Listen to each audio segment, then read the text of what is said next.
Boa noite, meus irmãos, minhas irmãs. Mais uma alegria e um privilégio poder compartilhar a palavra de Deus com os irmãos. Uma das maiores responsabilidades que temos é a exposição do Evangelho, a exposição da palavra de Deus. Sempre uma responsabilidade e sempre uma alegria poder compartilhar daquilo que o Senhor tem falado à sua igreja, aquilo que o Senhor tem nos ensinado durante a nossa história. Nós estamos falando sobre essa série, Corra para Vencer, e coube a mim, coube a mim finalizá-la.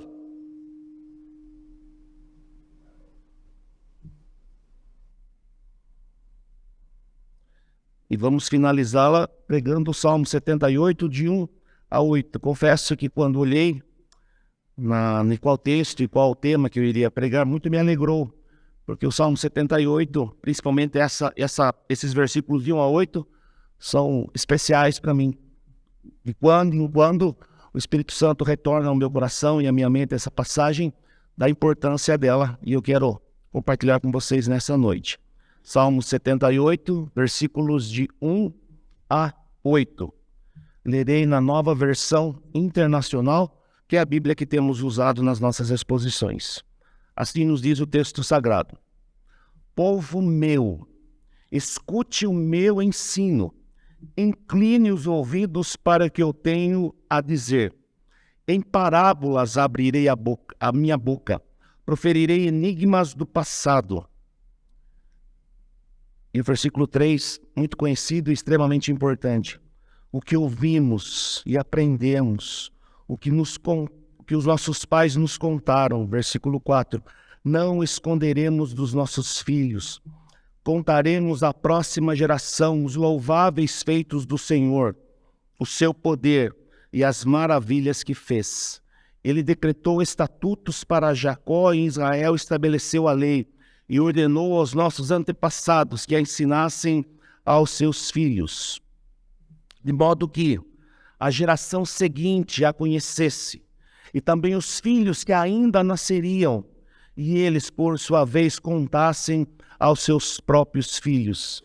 Então eles porão a confiança em Deus, não esquecerão os seus feitos e obedecerão aos seus mandamentos.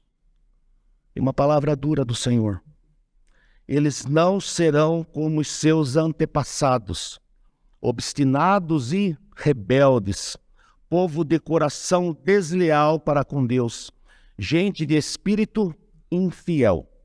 Vamos orar mais uma vez, meus irmãos?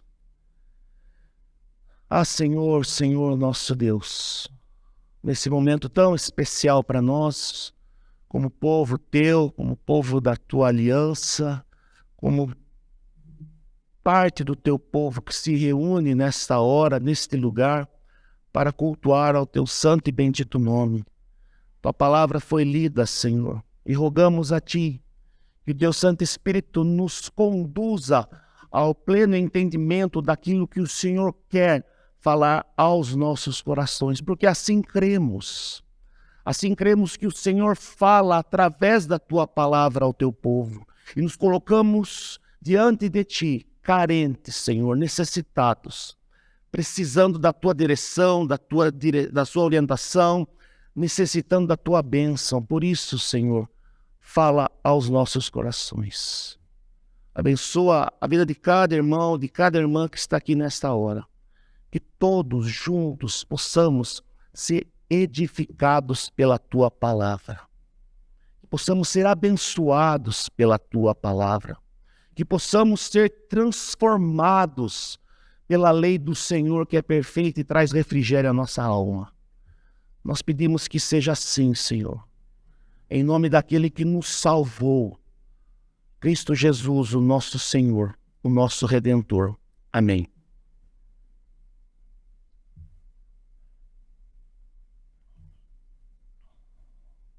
Chegamos ao final desta série de mensagens e somos convidados a ouvir os sábios conselhos do salmista nesta última mensagem. É como que um ancião, não o meu caso, que eu sou jovem ainda, mas um ancião chamando-nos para nos ensinar, nos instruir, trazer palavras de sabedoria a nós. Então nos colocamos nesta posição, nesta hora, de bons ouvintes com o coração aberto para humildemente reconhecer que precisamos da instrução do Senhor. Precisamos da sabedoria que vem da palavra de Deus. Esse é o convite do salmista. Foi um convite do salmista para a sua geração e é o convite do salmista para nós hoje. De nos assentarmos diante dele e aprendermos. De não termos pressa. De compreendermos a profundidade daquilo que ele quer nos ensinar. Eu sei que somos uma geração com muita pressa, mas o salmista nos ensina a parar, a refletir e a ouvi-lo. Ouvi-lo. Esse é o nosso desafio. Ouvi-lo com atenção, para que possamos, de certa maneira, desfrutar desta sabedoria que vem, que emana da bendita palavra de Deus. Por isso ele nos diz assim: povo meu, escute o meu ensino, incline os ouvidos para o que eu tenho a dizer. Em parábolas abrirei a minha boca. Utilizará o método bíblico de exposição de princípios, de sabedoria bíblica. Proferirei enigmas do passado. Fiquem tranquilos. O que ele quer dizer aqui é o seguinte: quero ensinar aquilo que o Senhor tem feito no nosso meio. Aquilo que ele já fez, aquilo que ele já falou aos nossos antepassados, a lei do Senhor, os princípios do Senhor. Eu quero relembrá-los disso, de algo que é central na nossa cultura, na cultura do povo judaico e na nossa cultura. A instrução, a lei de Deus. Ela que nos guia, ela que nos orienta, é ela que deve internalizar em nós de tal modo que as nossas ações, as nossas reações, os nossos desejos, os nossos sentimentos sejam orientados por isso, pela palavra de Deus. Por isso, em parábolas abrirei a minha boca, proferirei enigmas do passado. Porque a palavra do Senhor, meus irmãos, para aqueles que não têm o Senhor, ela não faz sentido. Não faz sentido algum, por exemplo, nós estarmos aqui num domingo quente, num domingo com um clima meio chuvoso. Não faz sentido para as pessoas que não têm o Senhor Jesus. Mas para nós sim faz sentido. Assim como a palavra de Deus e a sabedoria da palavra de Deus fazem sentido para nós. Por isso que nós a buscamos. E eu, lendo esse texto, me lembrei de Romanos 15:4, um texto muito caro também ao meu coração. Quando Paulo diz que pois tudo que foi escrito no passado, foi escrito para quê? Para nos ensinar. Tudo que foi escrito no passado foi escrito para nos ensinar. Errais porque não conheceis o quê? As Escrituras. Errais porque não conheceis a palavra de Deus. Errais porque não conheceis o poder de Deus, disse o Senhor Jesus. Então tudo que foi escrito no passado foi escrito para quê? Com o propósito de nos ensinar, de forma que, por meio da perseverança e do bom ânimo procedentes das Escrituras, mantenhamos o quê? A nossa esperança. Nesta corrida que se chama vida. Nós, como discípulos de Cristo, nos colocamos numa condição de peregrinos. Peregrinos. Nosso lugar não é aqui. Nós somos peregrinos e temos esperança, porque como peregrinos sabemos do nosso destino final. Sabemos do nosso destino final. Por mais que a vida possa apresentar dificuldades, sofrimento, dor, por mais que às vezes a gente pense que não tem saída, em Cristo Jesus, confortados e consolados pela palavra de Deus, como peregrinos, contemplamos o final da jornada. Contemplamos uma vida que tem sentido, porque sabemos que há novo céu e a nova terra. Vivemos em tempos estranhos, transição política, economia, todos nós temos temores, todos nós temos preocupações, todos nós ficamos como meio amedrontados. Sim, ficamos. Mas quando dobramos os nossos joelhos, quando nos colocamos diante de Deus, nos lembrando que como peregrinos, nós sabemos o nosso destino final. Isso produz conforto, consolo, produz paz, produz fortalecimento. E é isso que a palavra de Deus faz. Por isso que eu gosto muito desse texto, Romanos 15:4. Paulo, nesses momentos difíceis da nossa existência, ele nos lembra da palavra de Deus, do ensino da palavra, que foram escritos para nós, para nossa edificação, para que a gente possa se manter fiel, mesmo em dias maus. Por isso eu quero, de maneira introdutória, falar sobre a sabedoria bíblica que o salmista apresenta a nós. Ele começa dizendo assim: povo meu. Essa sabedoria, meus irmãos, ela prospera, ela floresce, ela se desenvolve, ela se dá num ambiente comunitário. Ela não é, como os teóricos da educação afirmam, não é um conhecimento cartesiano, não é um conhecimento fruto apenas da reflexão, não é como Descartes afirmou, penso, logo existo, não. Não é algo que eu faço isolado, em si mesmado, fechado, onde o fruto é só para mim. O salmista nos ensina o seguinte, que essa sabedoria bíblica que orientará, que guiará, que fortalecerá os nossos passos na nossa peregrinação, ela se dá, ela se desenvolve, ela floresce num ambiente comunitário. Comunitário. E isso é fundamental para compreendermos o Salmo 78, os versículos de 1 a 8. Aquilo que o povo trazia como herança, como tradição, algo que eles vivenciavam, algo que eles experimentavam, era algo que se desenvolvia no meio do povo. E essa sabedoria bíblica, para os nossos dias, ela se desenvolve num ambiente de igreja. É na igreja local que nós desenvolvemos, que nós aprendemos, que nós crescemos, que nós nos tornamos mais sábios, que nós nos tornamos mais parecidos com Cristo. Você quer crescer espiritualmente? Você quer se tornar um crente mais maduro? Você quer se tornar um crente mais preparado para melhor servir o Senhor? Faça algo muito simples. Venha todos os domingos cultuar o Deus da sua salvação. Venha na escola bíblica dominical estudar a palavra de Deus. Participe de um pequeno grupo durante a semana. Conheça os seus irmãos. Desenvolva vínculos de amizade, vínculos afetivos.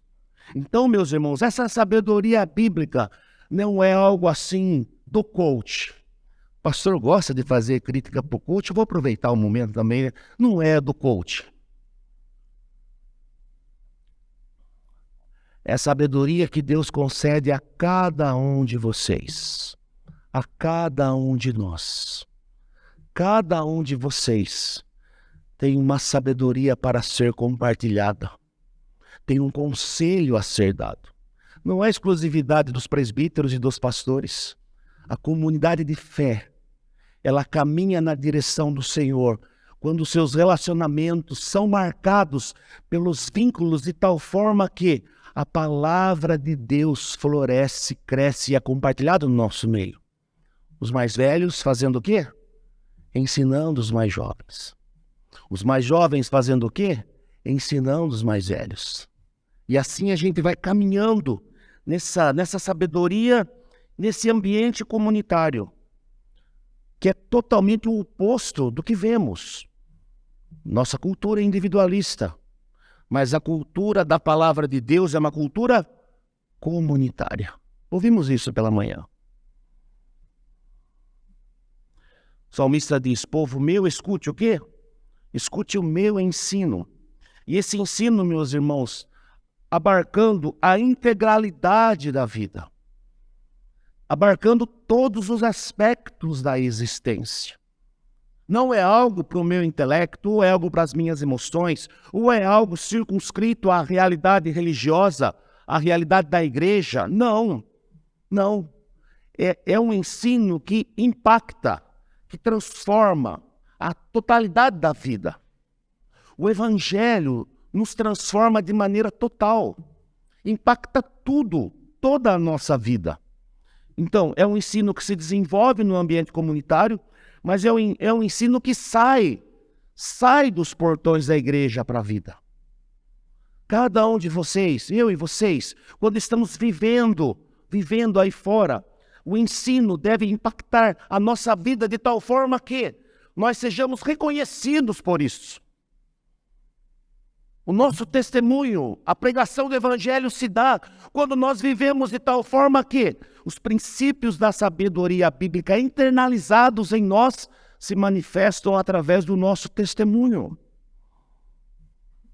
Quero me valer da sabedoria de um jovem teólogo brasileiro brilhante, Igor Miguel, que nos diz assim, definindo sabedoria bíblica: a sabedoria bíblica é um tipo de capacidade existencial que permite o sujeito operar e interagir na e com a criação e com o próximo de acordo com a ordem sábia do Criador. Então, nos dá capacidade para interagir na e com a criação e com o próximo de acordo com a ordem sábia do Criador, de modo que viva bem e de forma plena perante Deus. A sabedoria tem uma conotação, então, integral, ou seja, abrange todas as dimensões da constituição humana.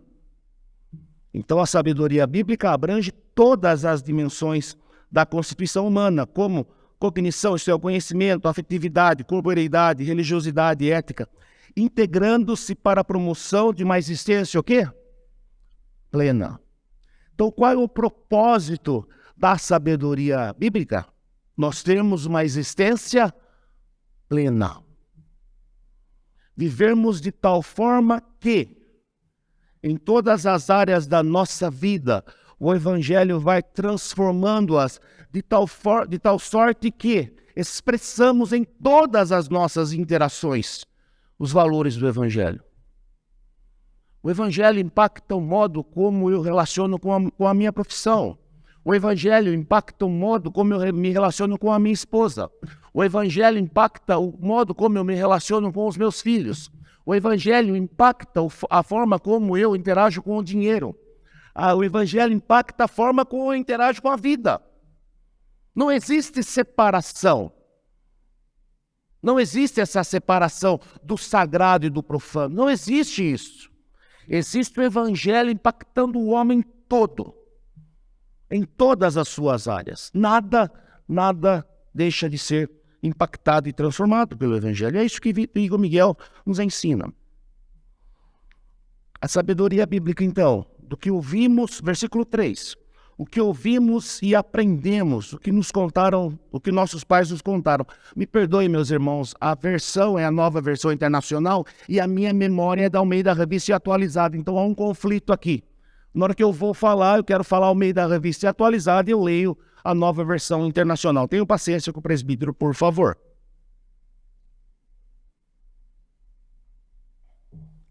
O que ouvimos e aprendemos.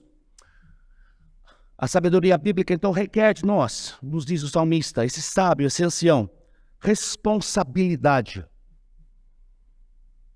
Nós somos responsáveis por esta herança que nós recebemos. Nós somos responsáveis. Nós que estamos ficando mais velhos, nós temos uma responsabilidade. Nós, como presbiterianos, temos uma responsabilidade com aquilo que nós recebemos. Nós não podemos deixar de nos preocupar com isso, com algo tão valoroso que nós recebemos, algo tão caro que nós recebemos. A herança que nos deixaram, que os antigos nos deixaram. Isso deve gerar no nosso coração um senso de responsabilidade.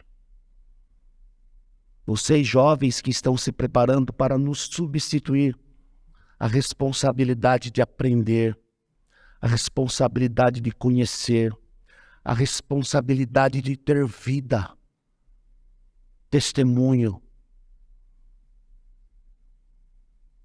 Qual é aquele princípio caro aos puritanos?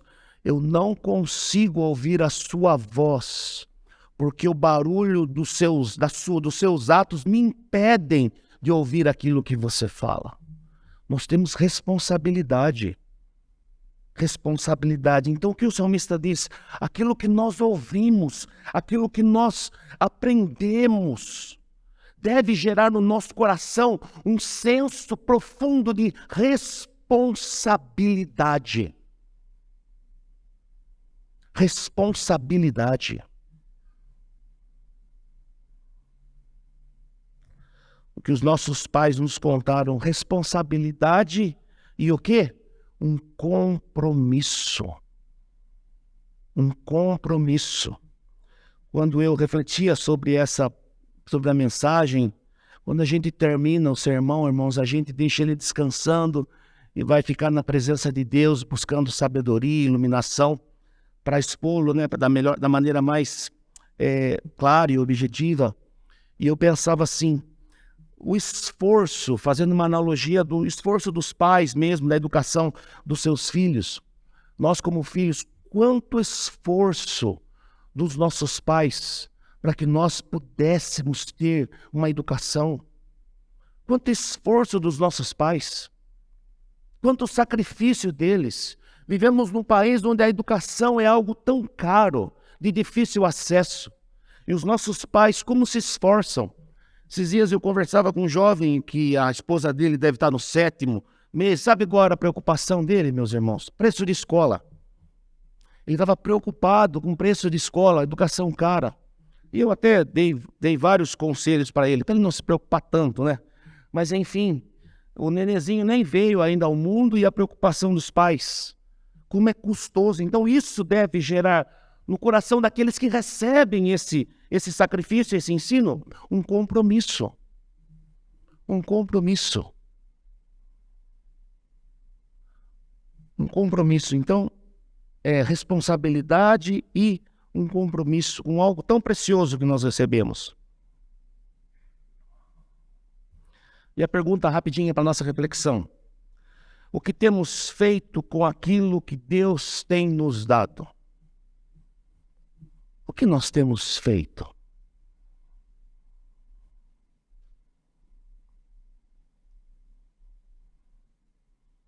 O que nós temos feito?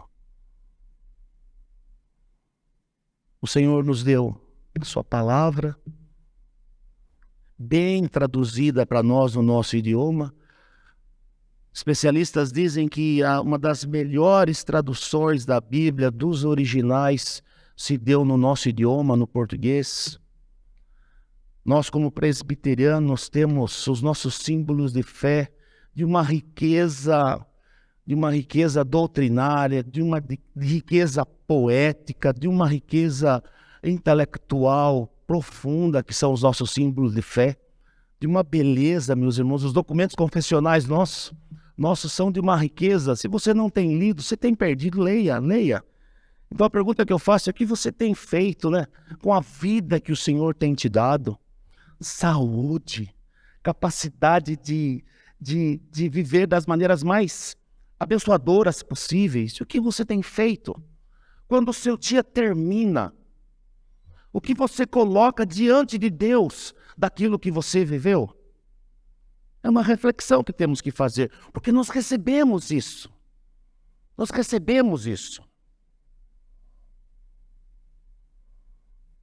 Então, a sabedoria e o nosso pacto diante dela é a questão do legado, que é o tema da nossa mensagem hoje, a questão do legado. Não esconderemos dos nossos filhos, contaremos à próxima geração os louváveis feitos do Senhor, o seu poder e as maravilhas que fez. Uma das grandes responsabilidades dos pais e anciãos em Israel era passar adiante o conhecimento do Senhor às próximas gerações, como já dissemos. Responsabilidade de desenvolvermos, de aprendermos, de crescermos nisso. Compromisso com aquilo que nós recebemos, para quê? para que nós possamos passar adiante o conhecimento do Senhor às próximas gerações. Dia desses eu li um desses muitos artigos, né? A gente não sabe se tem tanta base científica assim, mas serve como alerta, né? Que a humanidade viverá uma experiência única na sua história. Que os filhos dessa geração serão menos inteligentes que os seus pais. Parece que é a primeira vez que isso acontece. Que os filhos serão menos inteligentes que os seus pais. E nós lendo o Salmo 78 e as implicações dele, da nossa responsabilidade como povo da aliança, de passarmos adiante aquilo que o Senhor nos deu, serve de alerta para nós. Do tempo que temos investido nas novas gerações, nos nossos filhos, essa geração extremamente conectada, extremamente interativa. Então, nós perdemos aquele momento de família, perdemos aquele momento comunitário, tudo é muito rápido. Então, a nossa responsabilidade em deixarmos um legado é passarmos, então, adiante o conhecimento do Senhor às próximas gerações. Olha que nos diz o versículo 5, ele decretou estatutos para Jacó, e em Israel estabeleceu a lei e ordenou aos nossos antepassados, que a ensinassem aos seus filhos. É um imperativo bíblico isso. Nós temos esse compromisso. Quero ler Deuteronômio 11, 18, 19, um texto muito conhecido, mas pertinente para a nossa exposição nessa noite. Gravem estas minhas palavras no coração e na mente. Amarrem-nas como símbolos nas mãos e prendam-nas na testa. Ensinem-nas a seus filhos. De que forma? Conversando a respeito delas quando estiverem sentados em casa e quando estiverem andando pelo caminho, quando se deitarem e quando se levantarem. Então, aqui, essa dinâmica dessa transmissão se dá nos relacionamentos. Por isso que eu disse no começo que essa sabedoria floresce num ambiente comunitário. É nos relacionamentos que isso vai ser transmitido. Os mais jovens precisam ver as nossas atitudes, nos conhecer, saber como nós somos, como nós podemos ensinar aqui os nossos irmãos do Ministério de Casais, como nós podemos ensinar os jovens casais. Eles têm que ir na casa dos velhos e ver como é que funciona a vida da gente lá dentro. Perceber que quem manda na casa é a esposa. Vocês têm que saber disso, vocês vão casar assim, é assim que funciona. A esposa não quer que nós façamos as coisas. Só para distrair um pouco, está muito sério o papo. A dona Luciane não quer que eu faça tarefas em casa. Ela quer que eu faça as tarefas do jeito que ela quer que eu faça. É totalmente diferente. Então, é nos relacionamentos, é nos exemplos que a gente aprende. Tão legal a iniciativa agora, como que os jovens vão aprender a serem diáconos? Convivendo com os diáconos. Como os mais jovens se tornarão presbíteros? Convivendo conosco, que são presbíteros. Como os mais jovens se tornarão pastores? Convivendo com os pastores. Convivendo com os pastores. Contaremos à próxima geração os louváveis feitos do Senhor, o seu poder e as maravilhas. Testemunhas foi a palavra que veio ao meu coração. Testemunhas. Irmãos, não é uma história que os outros estão contando. Não é uma história que os outros estão falando. É uma história nossa.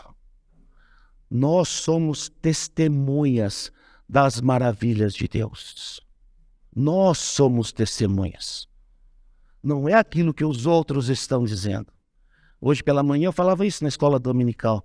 A história das doutrinas, a história da igreja é a nossa história. Eu estou ligado aos meus irmãos do passado.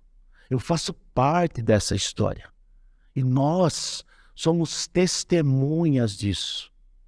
Quando nós oramos por um irmão enfermo, nós estamos orando porque nós já vimos aquilo que o Senhor fez no passado. Nós já vimos a boa mão de Deus trazendo cura. Quando nós oramos por uma família que está numa situação financeira difícil, nós já vimos no passado a boa mão de Deus agindo. Nós somos testemunhas disso. Da provisão e do provimento de Deus, do cuidado de Deus, que Deus compensa todas as limitações que a vida possa nos oferecer, o Senhor compensa. Então nós somos testemunhas disso. É isso que o salmista nos ensina. É através disso que a sabedoria bíblica é transmitida à próxima geração. Uma história que é contada por quem? Por nós. É a nossa história. Quando nós enterramos um irmão querido, quantas vezes nós estamos ali e o nosso testemunho é: este irmão viveu para a glória de Deus. Ele está com o Senhor. A sua esperança, a esperança dele foi cumprida. Ele está com o nosso Senhor. Porque nós vimos isso. Nós testemunhamos isso. E o texto de Hebreus, para nos colocar nessa grande história da redenção. Portanto, também nós, diz o escritor sagrado, uma vez que estamos rodeados por tão grande nuvem de testemunhas, livremo-nos de tudo que nos atrapalhe, do pecado que nos envolve, e corramos com perseverança a corrida que nos é proposta, essa corrida para a vitória em nome de Jesus, tendo os olhos fitos em Jesus, autor e consumador da nossa fé.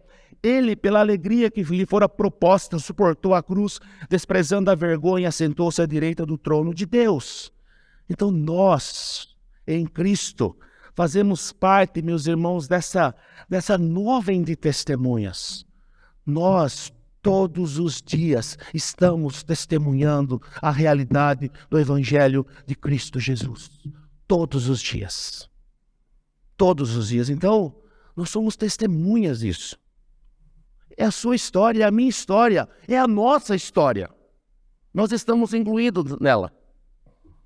E aqui trazendo uma colocação para o Novo Testamento, as mesmas responsabilidades continuam para os cristãos com respeito aos filhos, agora na nova dispensação da graça. Pais, não irrite seus filhos, antes criem segundo a instrução e o conselho do Senhor, o que valia o Antigo Testamento no Novo Testamento, só para a gente fazer uma conexão. E quais são os frutos, então, dessa fidelidade? Olhamos para a sabedoria bíblica, olhando para o nosso legado, para aquilo que temos que deixar. Quais são os frutos disso? Eles porão a confiança em quem? Em Deus. Não esquecerão os seus feitos e obedecerão os seus mandamentos. Filhos que têm a esperança onde? No Senhor. Essa é a promessa. Esses são os frutos. Se nós diligentemente confiarmos em Deus.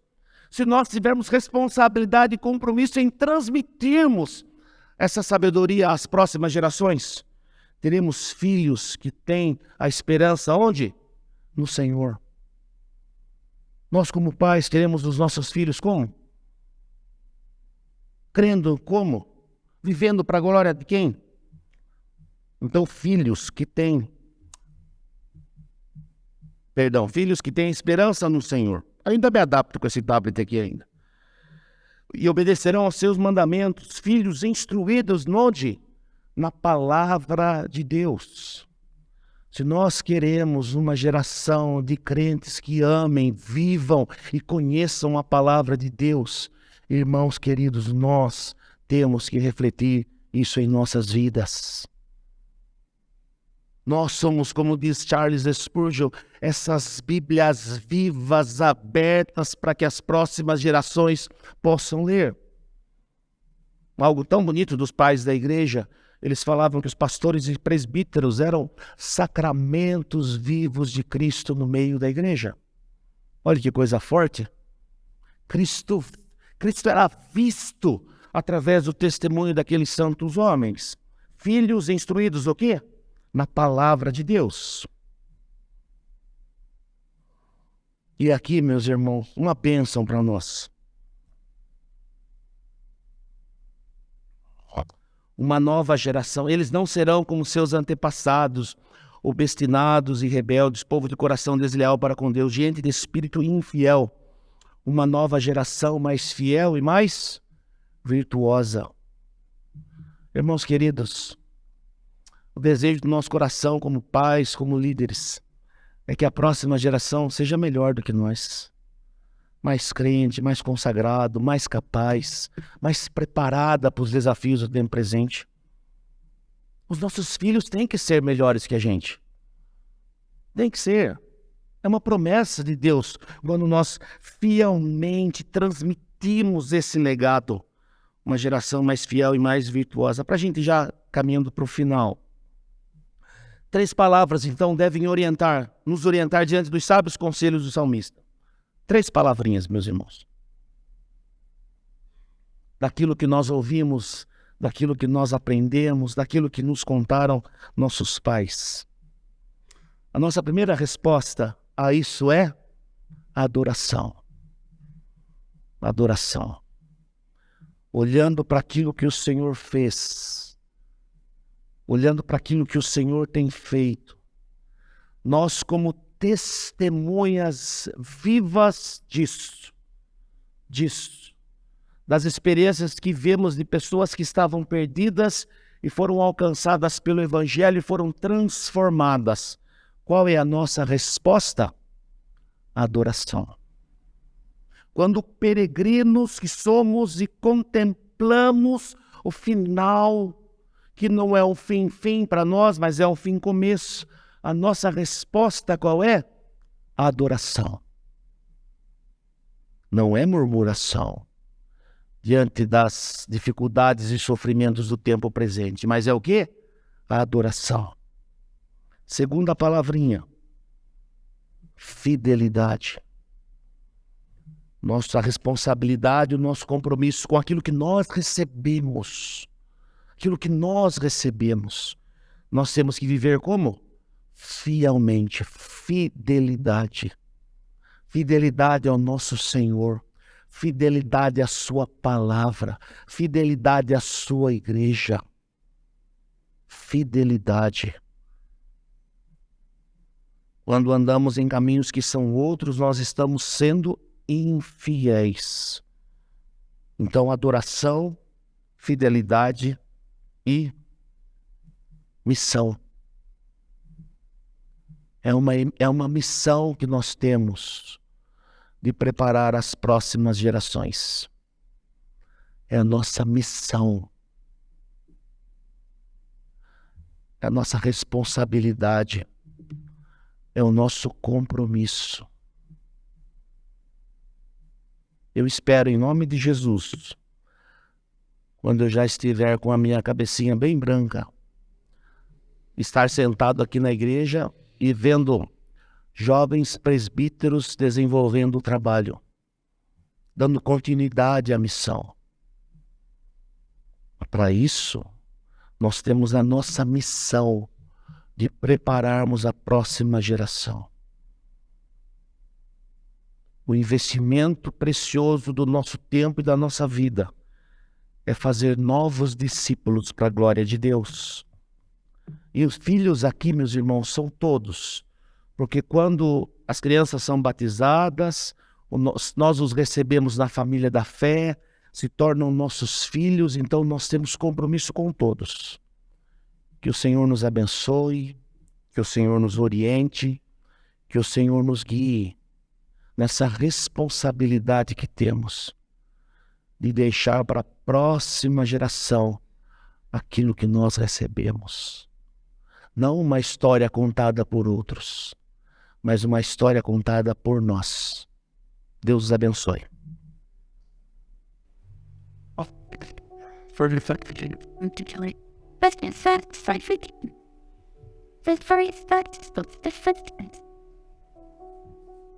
Senhor, nós te agradecemos, ó Deus, pelo sacrifício de Cristo Jesus. Somos chamados, convocados, curados, restaurados, ó Deus. Porque este sacramento, Senhor, carrega o símbolo da nossa reconciliação.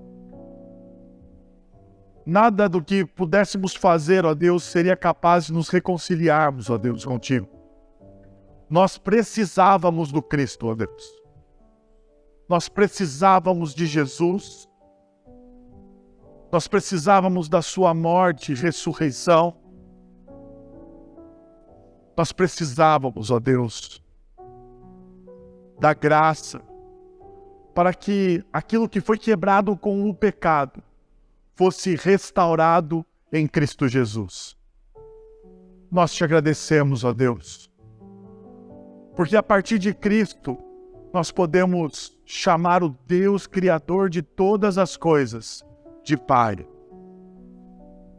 Nós somos chamados de teus filhos, de teu povo. E nós te louvamos por isso, Senhor. É em nome de Jesus que nós te agradecemos. Amém. Agora, irmãos, que a graça de nosso Senhor e Salvador Jesus Cristo, o amor de nosso Deus e Pai, o conselho, o consolo, o poder e a ação poderosa do Santo Espírito de Deus estejam sobre vocês agora e pelos séculos dos séculos. Amém. Deus abençoe. Uma semana abençoada no poder e na graça de Cristo Jesus.